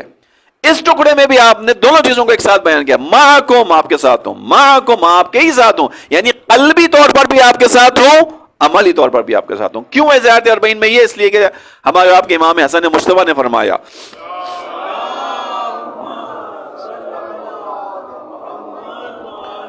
تین قسمیں بیان کی ہیں ساتھ دینے والوں کی. وقت کی کمی کی وجہ سے میں آخری پہ بات کر رہا ہوں. من احبنا بقلبہ، جو ہم سے دلی محبت رکھتا ہو، ونصرنا بلسانہ وبیدہ، اور اپنی زبان سے اور اپنے ہاتھ سے ہمارا مددگار ہو، فہو معنا فی غرفۃ نحن فیہ، بس وہ اسی جگہ پر ہوگا جہاں خدا ہمیں رکھے گا. امام حسن نے بیان کیا. لیکن کس کے لیے بیان کیا؟ جو ہمارے من احبنا بقلبہ، جو اپنے دل میں ہم سے محبت رکھے گا. فقط دل میں رکھ کر نہیں بیٹھے گا، چونکہ ایک کیٹیگری وہ ہے جو دل میں رکھ کر بیٹھ جائے گی. امام نے کہا اس کو ملے گا لیکن ہمارے ساتھ نہیں ہوگا. یہ جنت میں جائے گا، ہمارے ساتھ نہیں ہوگا. کون ساتھ ہوگا؟ من احبنا بقلبہ، دل سے محبت رکھتا ہو، ونصرنا بلسانہ وبیدہ، اور اپنی زبان اور اپنے ہاتھ سے مددگار ہو. زبان سے کیا مراد ہے؟ زبان سے اہل بیت کی تعلیمات کو نشر کرے، عام کرے، پیغام دے. اہل بیت علیہ السلام کے کلام کو اچھے انداز میں پہنچائے. عزیزان من، امام رضا علیہ السلام نے ارشاد فرمایا کہ لو علم الناس محاسن علومنا لاتبعونا، اگر لوگوں کو ہم اہل بیت کی تعلیمات کا حسن معلوم ہو جائے، یعنی اہل بیت علیہ السلام کی تعلیمات اچھے انداز میں پہنچ جائیں، لاتبعونا، وہ ضرور ہماری پیروی کریں گے، ضرور پیروی کریں گے. یہاں پر ایک نکتہ بھی ہے میرے اور آپ کے لیے. اتنی مجالس امام حسین کے نام پر ہو رہی ہیں، ٹھیک، ہم اور آپ کر رہے ہیں، لیکن اس کے باوجود دوسرے امام حسین کی طرف آنے میں کوتاہی کر رہے ہیں. ہونا کیا چاہیے؟ اتنی ساری مجالس کے نتیجے میں تو اس پورے معاشرے کو امام حسین کا محب ہو جانا چاہیے تھا. ذکر ہو رہا ہے، شاید اس طرح سے نہیں ہو رہا جیسے امام رضا نے بیان کیا. لو علم الناس محاسن علومنا، اگر ہماری مجالس کے اندر ہمارے علم کو، ہماری باتوں کو اچھے انداز میں پھیلایا جاتا تو سامنے والا ضرور آ جاتا. ہم اگر اپنی مجالس کے ذریعے دل آزاریاں کرتے رہیں گے، دوسروں کی توہین کرتے رہیں گے، اس فرش اعضاء کو اپنی زبان کے ذائقے میں بدلتے رہیں گے تو کبھی بھی دوسرا نہیں آئے گا. ایسے ہی ہے. امام نے ارشاد فرمایا، اس کے مطلب ہے ہم نے کوتاہی کی اس پیغام کو پہنچانے میں. شیخ ابراہیم کی دوبارہ مثال پلٹ کے لا رہا ہوں. ابراہیم الزقزقی نے امام رضا کی حدیث پر عمل کیا، اتنے اچھے انداز میں امام کی تعلیمات کو لوگوں میں پہنچایا کہ ایک دو نہیں کروڑوں کی تعداد ان کے ساتھ چلنے پہ تیار ہو گئے کہ اگر حسین کا راستہ یہ ہے تو ہماری جانیں قربان ہو جائیں، ہم اس راستے پر چلیں گے. ہر سال محرم میں جان دیتے ہیں امام والے، ہر سال محرم کے اندر ان کے جلوسوں کے اندر دھماکہ ہوتا ہے. 40 سال پہلے کے شیعہ واپس نہیں پلٹتے، پہچان گئے امام حسین کو. کیوں؟ کیونکہ اچھے طریقے سے پہچانوایا گیا. بس عزیزوں، پہلی چیز کیا چیز ہے امام کا ساتھ دینے کے لیے؟ امام کا ہدف، اس کے ساتھ چلنا، امام کے ہدف کو پہچاننا. اس لیے لوگ ساتھ نہیں دے پاتے، ظرفیت کم ہوتی ہے. اس لیے ساتھ نہیں دے پاتے کہ ائمہ علیہ السلام کے مقصد کو نہیں سمجھ پاتے. امام کا ہدف بلند ہوتا ہے. امام نے مکے سے نکلتے ہوئے کہا کہ دیکھو ہم جو جا رہے ہیں یہ سفر تفریح کا نہیں ہے، یہ سفر کسی چیز کے حصول کا نہیں ہے، یہ سفر جان کا سفر ہے. من کان باذلا فینا مہجتہ فلیرحل معنا، اس راستے میں جو اپنی جان ہم پہ نچھاور کر سکے وہ آ جائے. جو یہ سوچ کے آ رہا ہے کہ سفر تفریح کا ہے، یہ سفر آسانی کا ہے، یہ سفر آسودگی کا ہے، نہیں، ایسا نہیں ہے. امامت تم سے اپنے راستے میں تمہاری جان مانگتی ہے. اگر تم اپنی جان دینے کے قابل ہو تو امامت کے راستے پہ قدم رکھنا. یہ آج بھی ہم سے اور آپ سے بھی سوال ہے. پہلی چیز. دوسری چیز امامت کا ساتھ جو نہیں دے پاتے لوگ، ظرفیت بیان کی، دوسری چیز یہ ہے کہ لوگ ائمہ علیہ السلام کا ساتھ دینے میں اس لیے پیچھے رہ جاتے ہیں عزیزوں کہ ائمہ علیہ السلام اپنے ہدف تک پہنچنے کے لیے ہر راستے کو استعمال نہیں کرتے. ہمارے ایک جملہ موجود ہے کہ جو بھی راستہ ہو اس پر چلتے ہوئے ہدف تک پہنچ جاؤ. ائمہ نے اس کی نفی کی ہے. ائمہ نے حدود رکھی ہیں. ائمہ کی اس حدود کی وجہ سے بہت سے لوگ ائمہ کا ساتھ نہیں دے پاتے. لوگ سوال کرتے ہیں، توجہ کیجیے گا، ترجمہ تحلیل کیجیے، کیا کیجیے چیزوں کی. لوگ سوال کرتے ہیں کیسے ممکن ہے کہ امام علی علیہ السلام جو اس قدر شجاع انسان تھے، ان کے سامنے جناب سیدہ پر ظلم ہوا اور امام علی نے برداشت کیا. سوال ہے، نیچرل سوال ہو، بعض دفعہ آ جاتا ہے ذہن میں. کیوں ہے یہ سوال؟ اس لیے کہ انسان امام علی علیہ السلام کو اپنے اوپر قیاس کر رہا ہے. اس لیے کہ میرے اور آپ کے لیے کام مشکل ہے. میں اور آپ اپنے اوپر قیاس کر رہے ہیں کہ ہم ہوتے تو یہ کام نہ کرتے. کیسے ممکن ہے امام علی جیسا امام وہاں موجود ہو؟ اور امام کا ہدف کچھ اور ہوتا ہے. امام ایک عالی ہدف کی خاطر کام کرتا ہے. اس عالی ہدف کی خاطر امام کے ہاتھوں میں رسی بھی بن جائے امام بنوا لیتا ہے.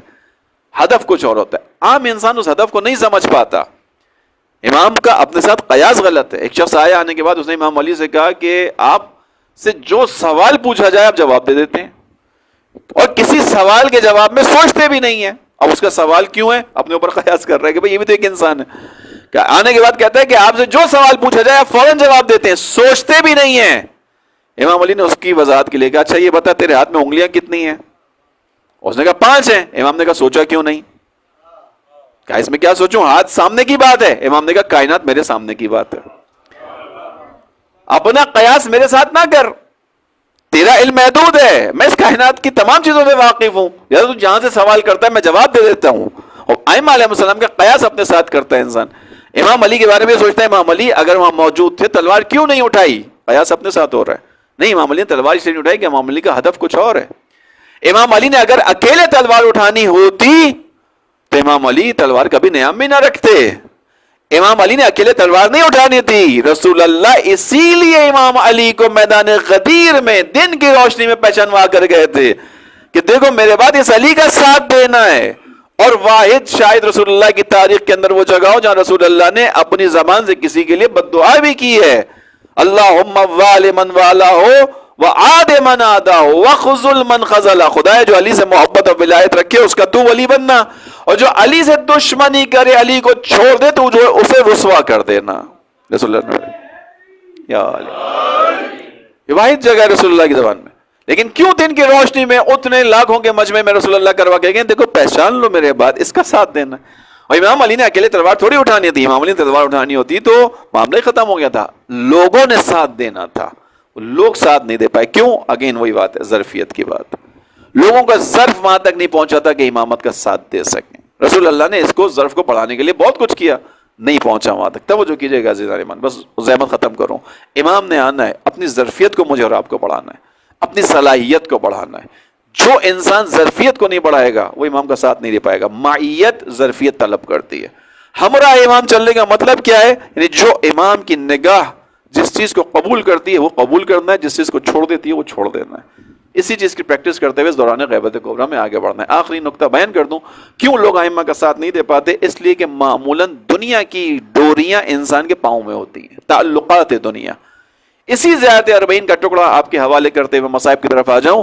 کون امام حسین کے مقابلے پر آیا؟ آپ نے ابھی زیادہ 40 میں پڑھا 5 دن پہلے. کس نے امام حسین کے خلاف قدم اٹھایا؟ قد تواذر علیہ من غرته الدنیا. اے امام حسین آپ کے خلاف اس نے قیام کیا جس کو دنیا نے دھوکہ دے دیا. قد تواذر علیہ من غرته الدنیا وباع حظه بالارذل الادنى. اور جس نے اپنا نصیب دنیا سے پس چیزوں کو قرار دے دیا. وشرع آخرته بالثمن الاوکس. اپنی آخرت کو اس نے بالکل ہی کوڑیوں کے مول بیچ ڈالا. یہ وہ لوگ تھے امام کے سامنے، یعنی دنیا دار. امام حسین جو آخری میں خطبہ دے رہے ہیں اس میں لوگ ان کی بات نہیں سن رہے، شور شرابہ کر رہے ہیں. امام حسین نے وہاں پر کیا کہا تھا؟ تم جانتے ہو کیوں شور شرابہ کر رہے ہو؟ تم جانتے ہو کیوں میری بات پر آواز نہیں، کان نہیں دھر رہے؟ میں تم سے کہتا ہوں خاموش ہو جاؤ، خاموش نہیں ہو رہے. جان بوجھ کے شور کر رہے ہو تاکہ میری آواز تم تک نہ پہنچے. توجہ کیجئے کہ کس کی آواز؟ حجت خدا کی آواز. حجت خدا کے لیے اپنے کانوں کو بند کر رہے ہو. کیوں؟ اس لیے کہ قد ملئت بطونکم عن الحرام. چونکہ تمہارے شکم حرام سے پر ہو چکے ہیں. تمہارے پیٹ میں حرام جا چکا ہے. جب تمہارے پیٹ میں حرام جا چکا ہے، اب امام وقت بھی سامنے کھڑے ہو کے گفتگو کرے تو تمہارے کانوں میں اس کی آواز نہیں آئے گی، اب اس کی آواز تم تک نہیں پہنچے گی. توجہ کیجیے گا، آخری نقطہ تھا یہ میرا. دنیا نے دھوکہ دیا، نتیجے میں انسان امام کے مقابلے پر آ گیا. یہ دنیا کے اندر رہنا ہے، دنیا داری کے اندر پھنسنا نہیں ہے. عزیزو، چاہے باریک ڈوری کیوں نہ ہو. مصائب کی طرف آیا ہوں اس جملے کے ساتھ کہ امام کا ایک جاننے اور چاہنے والا آیا ہے، راستے میں امام کی اس سے ملاقات ہوئی. توجہ کیجیے گا، دنیا اس کے ساتھ ذرا سی بھی محبت امام کو، انسان کو ولایت کے محور سے ہٹا دیتی ہے. ہمیں رہنا ہے اس دنیا میں، زندگی گزارنی ہے، لیکن اولویت کس چیز کو دینی ہے؟ امامت کو. اولویت کس چیز کی ہے؟ پرائرٹی کس چیز کی ہے؟ ولایت کی ہے. توجہ رکھیے گا، آپ نے اپنی زندگی میں اولویت کسی اور چیز کو دیا، معاملہ خراب. اس کی مثال دیتے میں مصائب پر آ رہا ہوں. کون ہے مثال؟ امام سے راستے میں ملا، کوفے کے راستے میں. امام نے پوچھا کیا حالات ہیں؟ کہنے لگا مولا کوفے کے تو حالات بہت خراب ہیں، کوفے میں تو ہر طرف فوجی ہیں، سپاہی ہیں، راستے بند کر دیے گئے. امام نے کہا اچھا، میں تو بہرحال عازم جا رہا ہوں. اس نے کہا مولا میرے پاس اپنے بیوی بچوں کے لیے کچھ سامان ہے، میں نے وہ خریدا ہوا ہے، میں نے کچھ سامان خریدا ہوا ہے. اس کا نام کیا ہے؟ ترمح ابن عدی. توجہ کیجیے گا، ترمح ابن عدی. مولا میرے پاس کچھ سامان ہے، اپنی بیوی بچوں کے لیے لیا ہے، بس میں یہ سامان دے کر آؤں گا. میں نے عرض کیا کہ دنیا کی باریک ڈوری یہ ان لوگوں کی طرح نہیں ہے کہ جو امام حسین کے مقابلے پہ کھڑے ہوئے. اس کی دنیا داری ان لوگوں کی طرح نہیں ہے جو امام حسین السلام کو قتل کرنے کے لیے آ گئے. قتل کے بعد، امام حسین کے شہادت کے بعد، کوفے میں ایک شخص بیٹھا ہوا رو رہا ہے، زمین پر بیٹھا ہوا اپنے آپ کو پیٹ رہا ہے. لوگوں نے پوچھا کیا ہوا؟ کہا میرے ساتھ نقصان ہو گیا، گھاٹا ہو گیا. کہا کیا گھاٹا ہو گیا؟ کہا جب امام حسین کے خلاف لشکر بن رہا تھا تو اعلان کیا گیا تھا کہ جو حسین کے مقابلے پر جائے گا، حسین سے لڑے گا، ان کے ساتھ ظلم و ستم کرے گا، اس کو واپس آنے پر انعام ملے گا، زیادہ پیسے دیے جائیں گے. کہا پھر تمہارے ساتھ گھاٹا کیا ہوا؟ کہا گھاٹا یہ ہوا کہ میں نے اپنے 10 درہم خرچ کیے تھے، سواری لی تھی، اس سواری کو لینے کے جانے کے بعد 10 درہم خرچ کرنے کے بعد میں گیا ہوں کربلا میں، حسین کے خلاف لڑا ہوں، مقابلہ کیا ہے، ظلم کیا ہے. اب جب واپس آیا ہوں تو مجھے فقط 6 درہم واپس دیے گئے، اضافی پیسہ تو کجا، میرے 10 درہم میں سے بھی 4 درہم کا نقصان ہو گیا. یہ دنیا دار تھا. توجہ کیجیے گا، یہ بدبخت یہ نہیں سمجھ پا رہا کہ اس کے ہاتھ نواسے رسول کے خون سے آلودہ ہو گئے. یہ نقصان نہیں ہے اس کی نگاہ میں.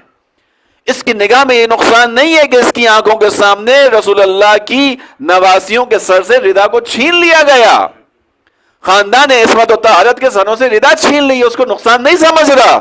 یہ گھاٹا کس چیز کو کہہ رہا ہے کہ میں نے تو 10 درہم انویسٹ کیے تھے، اس میں تو مجھے 10 کے اوپر کچھ ملنا چاہیے تھا، مجھے تو اس میں سے بھی کم مل رہا ہے، یہ میرا گھاٹا ہے. یہ دنیا دار تھا. ترمہ ان لوگوں کی طرح نہیں تھا. ترمہ امام کو بھی پہچانتا تھا، امام کے حق کو بھی پہچانتا تھا. ترمہ نے امام سے کہا مولا بس یہ آذوقہ ہے گھر والوں کا، یہ گھر پہنچا کے آتا ہوں. امام کا جملہ سن لیجیے. امام نے کہا اچھا جانا ہے چلے جاؤ، دیر مت کرنا، دیر مت کرنا. ترمہ گئے، امام حسین کربلا کی سمت چلے. عزیزوں، کربلا کے اندر اب جب ترمہ آئے ہیں، واقعات ہو چکے، ترمہ وعدے کے مطابق آئے. کس وقت پہنچے؟ جب امام حسین کا سر نیزے پہ بلند ہو چکا تھا. یہ ساتھ دینے والا تھا، یہ محب تھا. یہ وہ جو میں نے حدیث امام کی سنائی، شاید اس گروہ میں سے ہونا چاہتا تھا کہ من احبنا بقلبہ ونصرنا بلسانہ وبیدہ، جو اپنے دل میں محبت رکھتا ہو، اپنے ہاتھوں اپنی زبان سے مدد کرے، وہ ہمارے ساتھ ہوگا. اس گروہ میں آنا چاہتا تھا. لیکن توجہ کیجئے گا، دنیا کی تھوڑی سی ڈور اس کے قدموں میں تھی. وہ کیا تھی؟ اپنے بیوی بچوں کو امام پر فوقیت دے گیا، اپنے گھر والوں کو امام اور امام کے گھر والوں پر فوقیت دے بیٹھا. اس کی زندگی کی پرائرٹی امام نہیں تھے، حالانکہ محب تھا، حالانکہ چاہنے والا تھا. یہ دنیا دار اس دنیا داروں کی طرح نہیں تھا جو کوفے والوں کے ساتھ تھے. عزیزوں، یہ ہم سب کے لیے پیغام ہے. جب تک میری اور آپ کی پرائرٹی، اولویت امام عصر نہیں بنیں گے، اس وقت تک معاملہ خراب ہے. امام حسین علیہ السلام کا یہ فرش یہی بتانے آتا ہے کہ دیکھو جن شہداء کو یاد کرتے ہو، ان شہداء کی نگاہ میں کسی چیز کی اہمیت نہیں تھی. اگر کسی چیز کی اہمیت تھی تو وہ زمانے کے امام حسین کی اہمیت تھی. اسی لیے وہ زمانے کا امام ان باوفا اصحاب کو بٹھا کر رات کو خیمے میں چراغ گل کر رہا ہے. چراغ بجھا کر کہہ رہا ہے کہ تم میں سے جس کو جانا ہو جاؤ، کل کربلا کے اس میدان میں دشمن کو فقط مجھ سے سروکار ہے. اور ساتھ میں یہ بھی ضمانت دے رہا ہے کہ گمان مت کرنا کہ حسین اور تم میں جدائی آئے گی. نہیں، تم یہاں تک میرے ساتھ آئے ہو، تمہارے درجات کا میں ضامن ہوں، میں جہاں ہوں گا تم وہاں ہوگے. یہ ضمانت لے رہا ہوں، توجہ کیجیے گا. مگر یہ جاننے والوں میں سے کوئی ایک اٹھے کیا کہنے کے لیے اٹھے؟ مولا حسین ایک زندگی، خدا 70 زندگی عنایت کرے، اور 70 بار میرے ساتھ اگر یہ ہو کہ مجھے آپ کی راہ میں ٹکڑے ٹکڑے کر دیا جائے، اور اس کے بعد میرے ان کٹے ہوئے ٹکڑوں کو، اعضا کو جلا کر ہوا میں بکھیر دیا جائے، پھر زندہ کیا جائے، تو اے عبداللہ حسین میں آپ کا ساتھ چھوڑنے والا نہیں ہوں. کسی نے کیا کہا؟ مولا ایک زندگی نہیں، 1000 زندگیاں. یہ جو جملے کاش کے وقت ہوتا ہے اس پہ تفصیلی بات ہو سکتی ہوتی ہے، فقط تحلیل کیا گیا ان چیزوں کو، سادہ سن کے مت گزرا کریں. کیوں کہنے والے نے کہا 1000 زندگیاں؟ پیغام دے رہے ہیں یہ شہداء کربلا اپنی زبان سے کہ دیکھو امامت کا حق ایک مرتبہ 2 مرتبہ سے حل نہیں ہوتا. اگر تمہیں خدا 1000 زندگی بھی عطا کر دے تب بھی امامت کا حق تمہاری گردن پر ہوگا کہ تم اپنی 1000 زندگیوں کو امامت پر قربان کرنا. ایک مرتبہ قربان ہو کے مت سمجھنا کہ امامت کا حق ادا کر دیا ہے. ایک مرتبہ امام کو ترجیح دے کے مت سمجھنا کہ تم نے امامت کا ساتھ دے دیا. نہیں، 1000 زندگیاں ملیں گی، امام کی خاطر ملیں گی، امام کے اوپر فدا کر دینا. بس عزیزوں، یہ فرش اعضاء ایسی ظرفیت کی بڑھانے کے لیے آتا ہے. یہ فرش اعضاء یہ پیغام لے کر آتا ہے. ایک 40 کی زیارت نے پیغام دیا، نصرت معدۃ لکم، میں زمانے کے امام، نصرت تیار ہے، آمادہ ہوں، یہاں تک کہ خدا آپ کو اذن دے. فمعکم، آپ کے ساتھ ہوں، معکم، آپ ہی کے ساتھ ہوں، قلباً، عقیدتاً، تیاری کے ساتھ ہوں. لا مع عدوکم، آپ کے دشمن کے ساتھ نہیں ہوں. میں تو اس دشمن سے بیزار ہوں کہ جس کے لیے میں یاد کر کے کربلا میں امام حسین کو کہتا ہوں انی سلم لمن سالبکم وحرب لمن حاربکم. اے امام حسین، میری دوستی اس کے ساتھ ہے جس سے آپ کی دوستی، میری جنگ اس کے ساتھ ہے جس سے آپ کی جنگ. کب تک؟ الی یوم القیامہ، قیامت تک. بس عزیزوں، زحمت تمام کی. جب ظرفیتیں کم ہوتی ہیں تو پھر کیا ہوتا ہے؟ پس لوگ حاکم ہو جاتے ہیں. جب لوگوں کی ظرفیت کم ہوتی ہے، دینداروں کی ظرفیت کم ہوتی ہے، تعداد کم ہوتی ہے، نتیجے میں یزید جیسا تخت پر بیٹھ جاتا ہے. امام حسین علیہ السلام فریاد کرتے رہتے ہیں وعلی الاسلام السلام اذا بلیت الامہ برعیم مثل یزید. اسلام کی فاتحہ پڑھو، اسلام کو خدا حافظ کہہ دو کہ جب یزید جیسا شخص تخت پر حاکم ہو جائے. نہیں سمجھے لوگ، امام کا ساتھ نہیں دیا. کربلا میں امام حسین علیہ السلام اپنے اصحاب کے ساتھ شہید ہو گئے. وہ جو دوش رسالت کا سوار تھا اسے کربلا کے میدان میں سواری سے زمین پر گرا دیا گیا. وہ جو دوش رسالت کا سوار تھا اس کے جسم پر گھوڑوں کو دوڑا کر اس کی لاش کو پامال کر دیا گیا. عزیزوں، وہ مرحلہ بھی آتا ہے پھر اس طرح سے کہ پھر انہی امام حسین صلی اللہ علیہ وسلم کے اصحاب امام حسین کی آل و اولاد کو قیدی بنا کر لے جایا جاتا ہے. ایسے زندان میں رکھا جاتا ہے کہ جہاں کوئی آرام و آسائش نہیں ہوتی، جہاں نہ چھت ہوتی ہے، نہ کھانے کا اہتمام ہوتا ہے. وہ زندان کے جہاں ایک بچی اڑتے ہوئے پرندوں کو دیکھتی ہے، اپنے بھائی سے پوچھتی ہے بھیا یہ پرندے کہاں جاتے ہیں؟ بھائی کہتا ہے کہ یہ پرندے صبح اپنے آشیانوں سے نکل کر غذا کی تلاش میں جاتے ہیں. شام کو وہی بچی پوچھتی ہے بھیا اب یہ پرندے کہاں سے واپس آتے ہیں؟ چوتھا امام کہتا ہے میری بہن یہ پرندے واپس اپنے گھروں کی طرف جاتے ہیں. بچی تڑپ کر پوچھتی ہے بھیا کبھی قیدی بھی اپنے گھر جاتے ہیں کیا؟ کبھی قیدیوں کو بھی رہائی نصیب ہوتی ہے؟ عزیز خدا جانے سید سجاد کا جواب کیا ہوگا مجھے نہیں معلوم. وہ کیفیت سید سجاد پر کیا ہوگی جب اسی چھوٹی بہن کا اسی زندان میں دم نکل گیا تھا. اپنے بابا کو یاد کرتی رہی، جب بابا کا سر پایا، اپنے بابا کے سر پہ سر رکھا، بابا کس نے اسی کمسینی میں مجھے یتیم کر دیا؟ بابا آپ کی رگوں کو کس نے بے دردی سے کاٹ ڈالا؟ بابا آپ کے بعد میں نے تماچے کھائے، بابا آپ کے بعد میرے گوشوارے چھینے گئے، بابا میرا دامن چلا. بچی کہتے کہتے خاموش ہوئی. اہل حرم سمجھے شاید اب سکون ملا ہے، تھوڑی دیر کے لیے آرام کر رہی ہے. جب آواز نہ آئی سید سجاد نے شانہ ہلایا انا للہ و انا الیہ راجعون. پپی اماں میری بہن اس دنیا سے گزر گئی. عزیز تو بس جب رہائی کا اذن ملا ہوگا، خدا جانتا ہے کیسے بیویوں نے اس زندان کو چھوڑا ہوگا جس کے اندر یہ چھوٹی سی قبر سکینہ ہمیشہ کے لیے بن گئی ہے. عزیزوں رہائی پا کر یہ زندان سے نکلنے والے جب رہائی کا حکم ملا، سید سجاد نے آ کر جناب زینب سے کہا پھوپھی اماں رہائی کا اذن ملا ہے، کیا کرنا چاہتی ہیں؟ جناب زینب نے کہا بیٹا ہم نے اپنے شہداء کا ماتم نہیں کیا، اس سے پہلے کہ ہم رہا ہو کر وطن جائیں پہلے یہاں مجلس کریں گے، ایک گھر لے لو، ہمیں وہاں پر اپنے عزیزوں کا ماتم کرنے کا موقع دیا جائے۔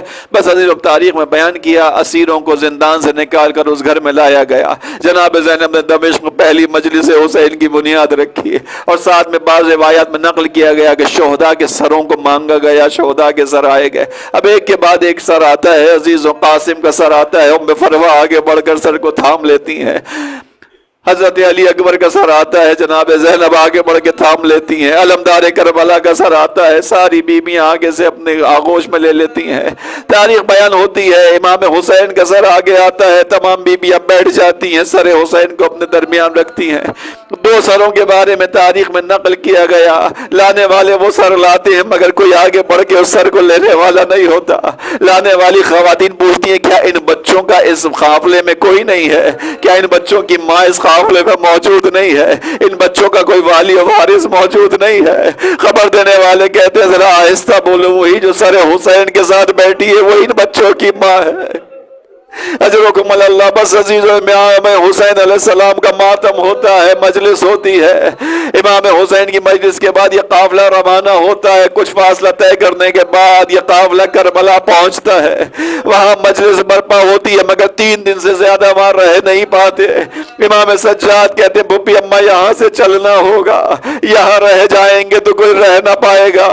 عزیزوں اب یہ لٹا ہوا قافلہ مدینے کی سمت پہنچتا ہے، اب جو مدینے کے نزدیک آتا ہے سید سجاد پڑاؤ کا حکم دیتے ہیں، بشیر سے کہتے ہیں بشیر تیرا بابا شعر کہا کرتا تھا، کیا تو بھی شعر کہہ سکتا ہے؟ بشیر کہتا ہے مولا کچھ کہہ سکتا ہوں۔ بشیر سے کہتے ہیں جاؤ جا کے مدینے والوں کو خبر دے دو حسین کا لٹا ہوا قافلہ واپس آیا۔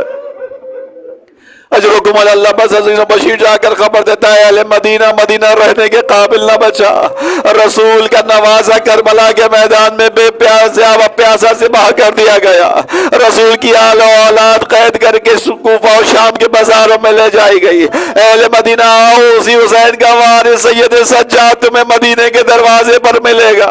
بس عزیزوں بشیر کہتا ہے میں نے دیکھا مدینے کے در و دیوار سے گویا رونے کی آوازیں بلند ہونا شروع ہوئی، لوگ اپنے اپنے گھروں سے باہر نکلنا شروع ہوئے، کوئی آگے بڑھ کر بچہ میرا دامن تھام کے کہتا ہے بشیر میرا بابا بھی حسین کے ساتھ گیا تھا، تو نے آنے والوں میں میرے بابا کو دیکھا ہے۔ کوئی بہن آگے بڑھ کر کہتی ہے بشیر میرا بھائی گیا تھا۔ بس عزیزوں بشیر یہ خبر دیتا ہے، کہتا ہے لوگ سر و سینے کو پیٹتے ہوئے وہاں حسینہ کی صدائیں بلند کرتے ہوئے آگے بڑھ رہے ہیں۔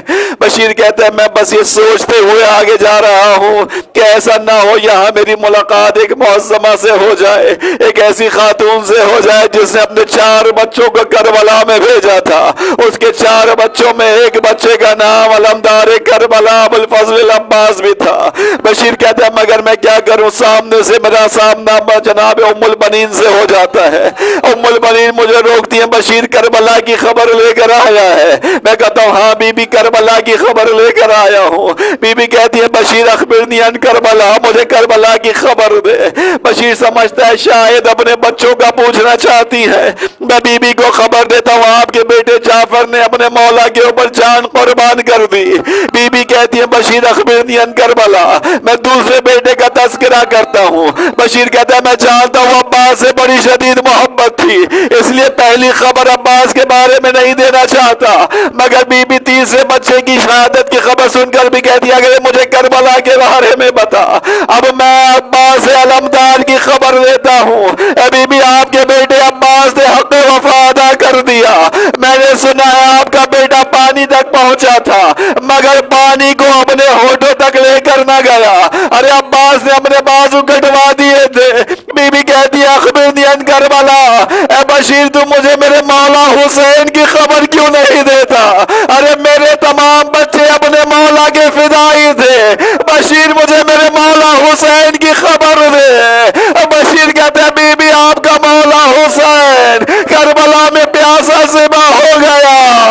بشیر کہتے ہیں آپ کے مولا حسین کا یہ خون آلود کرتا زینب اپنے ساتھ لیے آئی ہے۔ اجرکم اللہ۔ بس عزیزو مرحلہ بھی آتا ہے، انہی آنے والوں میں محمد حنفیہ بھی آگے بڑھتے ہیں، آگے بڑھتے ہوئے تلاش کرتے ہیں اے لوگوں میرا بھتیجا میں نے سنا ہے واپس آیا ہے، ڈھونڈتے ڈھونڈتے پہنچتے ہیں سید سجاد کے سامنے کھڑے ہوتے ہیں، دیکھتے ہیں کہ یہ بھتیجا اس کی کمر جھکی ہوئی ہے، ارے سر و صورت کے بال سفید ہو چکے ہیں۔ محمد حنفیہ پہچان نہیں پاتے، کہتے ہیں شخص تو کربلا کے قافلے سے واپس آیا ہے، تو نے میرے بھتیجے کو دیکھا ہے؟ سید سجاد کہتے ہیں چچا کیسا مرحلہ آ گیا، چچا بھتیجے کو نہیں پہچان پایا۔ ارے محمد حنفی کہتے ہیں بیٹا تیرے سر و صورت کے بال تو مجھ سے زیادہ سفید ہو گئے۔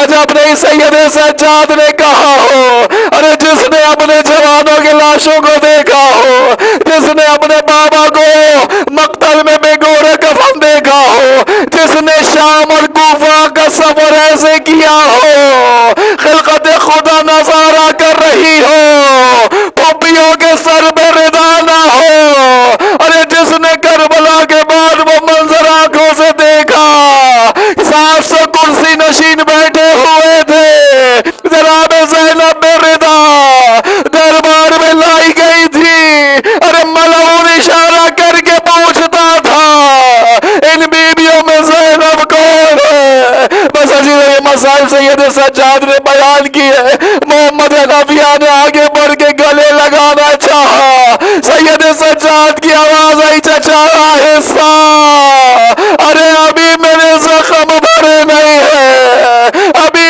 میری گردن پر توق خاردار کا وقت۔